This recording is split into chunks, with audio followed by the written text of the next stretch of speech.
Assalamualaikum warahmatullahi wabarakatuh. Shalom, Om Swastiastu, Namo Buddhaya, salam kebajikan, dan salam sejahtera untuk kita semua. Yang saya hormati Ibu Dr. Haji Leli Nurul Komaria STMT selaku dosen pada mata kuliah Perancangan Alat Proses Teknik Kimia Angkatan 2021. Di sini kami dari kelompok 2D akan mempresentasikan materi dengan topik Gases into Liquid, Gas Dispersion. Selanjutnya yaitu anggota kelompok kami, di mana yang pertama ada saya sendiri, Dwi Fajar Saraswati dengan ujung NIM 007, kemudian ada Fadila Khairanisa dengan ujung NIM 126, dan ada Fadlur Rahman Renaldi dengan ujung NIM 008. Baiklah, tanpa berlama-lama, di sini kami akan langsung saja mempresentasikan materi kami mengenai gas liquid dispersion. Baiklah, untuk pengertian dari gas liquid dispersion, jadi dispersi gas atau cair ini adalah proses efisien yang mendefinisikan penggabungan gas dalam bentuk gelembung kecil ke dalam cairan dengan tujuan memperoleh reaksi kimia, biokimia, dan atau termal. Dalam operasi ini melibatkan fase teknis yang berbeda dengan sejumlah parameter yang harus diperhitungkan seperti aksi geser, kontrol bentuk, dan ukuran gelembung gas yang tergabung, kecepatan putaran agitator, dan juga durasi agitasi atau tingkat viskositas dari fase kontinu.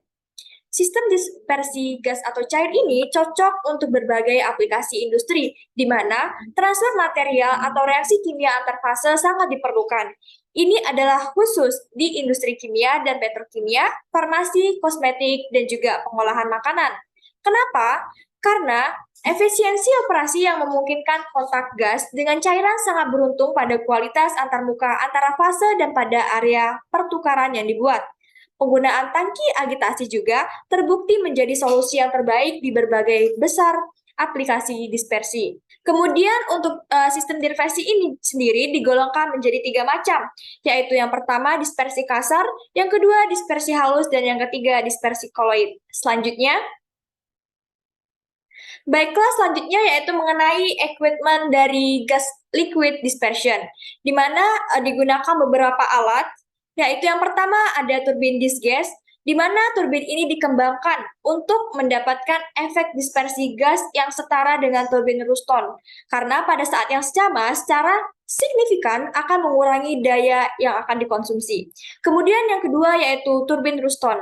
Turbin ini digunakan karena efek sentrifugalnya yang luas untuk dispersi gas atau cair, dan dispersi ini akan mendorong pertukaran gas atau cair untuk proses seperti fermentasi aerobik.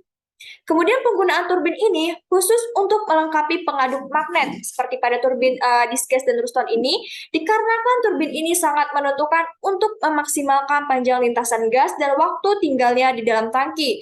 Selain itu, jenis turbin ini juga mengoptimalkan efisiensi operasi dispersi saat sistem gas atau cair sangat menyatu. Karena dalam hal kinerja akan mendapatkan transfer tinggi atau saat durasi proses harus sesingkat mungkin. Baiklah, selanjutnya akan dijelaskan oleh rekan saya.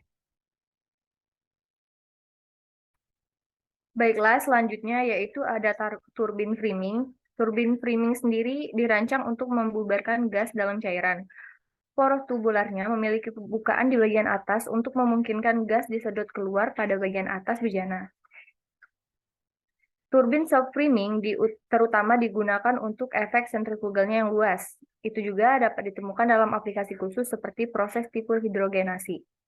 Desain turbin self-framing memiliki turbin cakram ganda dengan strip datar vertikal dengan jumlah bilanya memiliki 6 dengan arah putaran searah dengan jarum jam. Selanjutnya yaitu turbin dispersi.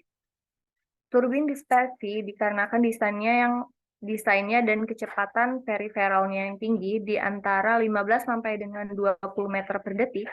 Turbin dispersi menghasilkan dispersi yang memusatkan cairan pada padatan yang tersedot melalui cakramnya dan kemudian mendorongnya melalui giginya di tepi. Desain turbin dispersi sendiri yaitu datar dengan piringan bergigi dengan sudunya yaitu 1 dengan arah putaran searah dengan jarum jam. Selanjutnya, kemudian ada desain umum dari vessel yang digunakan pada gas liquid dispersion. Yang pertama itu ada bagian-bagian umumnya, yaitu vessel bejana, yaitu tempat terjadi reaksi gas liquid dispersion. Lalu ada sparger. Sparger ini berfungsi untuk menyemprotkan gas ke liquid. Lalu ada yang kita kenal sebagai agitator yaitu impeller yang berfungsi untuk mencampurkan gas dengan liquid nantinya. Lalu ada baffle. Baffle ini bertugas untuk mencegah adanya vortex pada saat terjadinya mixing. Dan yang terakhir adalah tempat masuknya gas, yaitu pada bagian dalam baffle. Selanjutnya,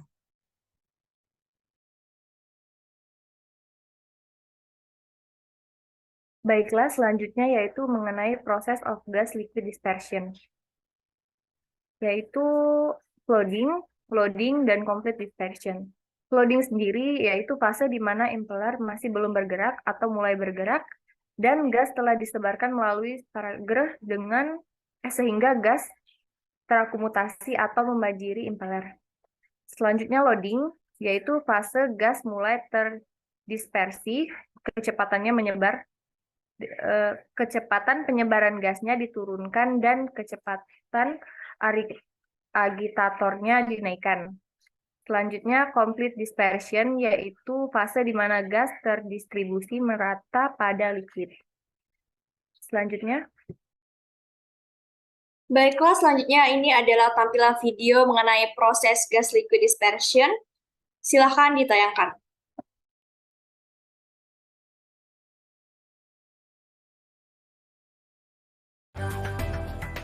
There are three flow regimes in gas-liquid dispersion. The first regime is flooded. The gas passes through the impeller with little or no dispersion. At a minimum, the process must run above this flooded condition for any mass transfer to occur. An impeller can become flooded if the gas rate is too high for the RPM. If we increase the RPM or reduce the gas rate, we move into the next regime, dispersed. At intermediate impeller RPM or gas rates, the impeller disperses the gas radially, but there is no recirculation of gas bubbles below the impeller. The final regime is a recirculation, where gas is effectively dispersed, including recirculating bubbles below the impeller. Mass transfer rates are maximized with the recirculating dispersion. This condition requires a high impeller speed to gas flow rate ratio.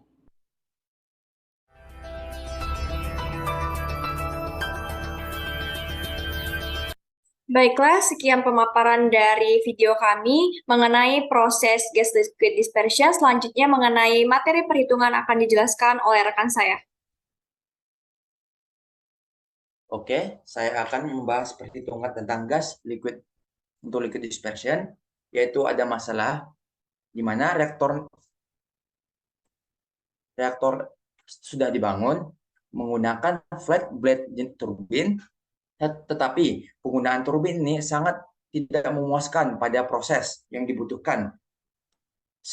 Sehingga operator ini mengselidiki pada liquid surface, di mana gas itu langsung saja rising atau naik, sehingga menyebabkan flooding yang berlebihan. Flooding yang berlebihan ini menyebabkan distribusi gas ke liquid ini tidak baik.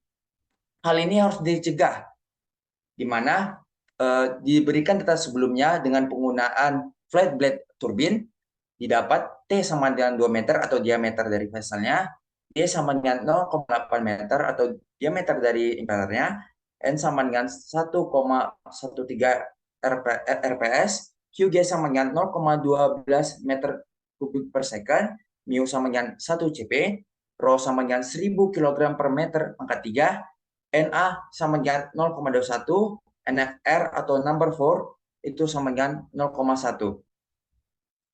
Solusi yang diberikan pada masalah ini adalah dengan cara mengganti impeller yang kita gunakan menggunakan impeller yang memiliki 6 blade, seperti dengan menggunakan impeller jenis 6CD. Impeller 6CD ini memiliki nilai NA yang lebih rendah dan nilai NFR yang lebih baik, number NFR-nya lebih tinggi daripada penggunaan flat blade. Sehingga kita masukkan data-data ini pada rumus Baker, Pertama kita cari NA-nya, NA sama dengan Q per ND pangkat 3, didapat hasil 0,18, di mana hasilnya itu lebih rendah daripada NA yang kita dapat sebelumnya. Jadi kita klik OK atau kita pakai, lalu kita mencari NFR-nya dengan rumus N kuadrat D per G, sehingga didapat hasilnya itu 0,11 atau 10% lebih rendah daripada sebelumnya. Lalu dari data pada persamaan 1036 kita dapat menentukan nilai NP itu dengan penggunaan CD6 impeller itu bernilai 3,2, sehingga kita dapat mencari power yang dihasilkan ketika gas sebelum di spray dengan rumus PU sama dengan 3,2 dikali 1000 kg per meter pangkat 3 dikali 1,13 dikali 0,84, didapat tenaganya itu atau power yang dibutuhkan itu 1,9 kW. Lalu kita cari power yang kita dapat ketika gas itu di spray dengan rumus PG sama dengan 1,93 dan kurung 1 kurang 0,44 dikurang 0,12 dikali 0,001 dikali 0,11 pangkat 0,37 tan H 12,18. 12 dikali 0,18. Di mana perhitungan ini kita bisa lihat pada persamaan 1036 buku Wallace. Didapat tenaga power yang dihasilkan itu 1,5 kW. Di mana power yang diberikan ini tidak jauh beda dengan power yang kita dapat ketika menggunakan flat blade turbine, yaitu sama 1,54 kW juga. Sehingga tidak dibutuhkan kenaikan daya pada penggunaan impeller CD6 ini. Lalu kita dapat mencari nilai NaFl dengan menggunakan persamaan 10.38 pada buku Wallace.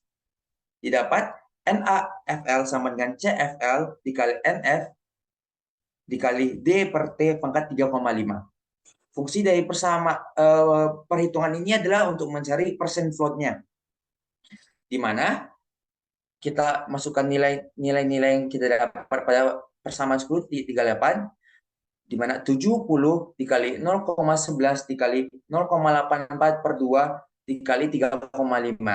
70 ini didapat dari persamaan 1038, di mana nilai CD6 umumnya itu bernilai 70. Lalu kita dapat persen float-nya itu bernilai 32%, di mana persen float ini lebih rendah daripada yang kita dapat jika kita menggunakan flat blade ini. Kenapa persen float-nya itu harus rendah? Agar dispersi gas into liquid-nya itu menjadi lebih baik. Mungkin itu saja dari perhitungannya.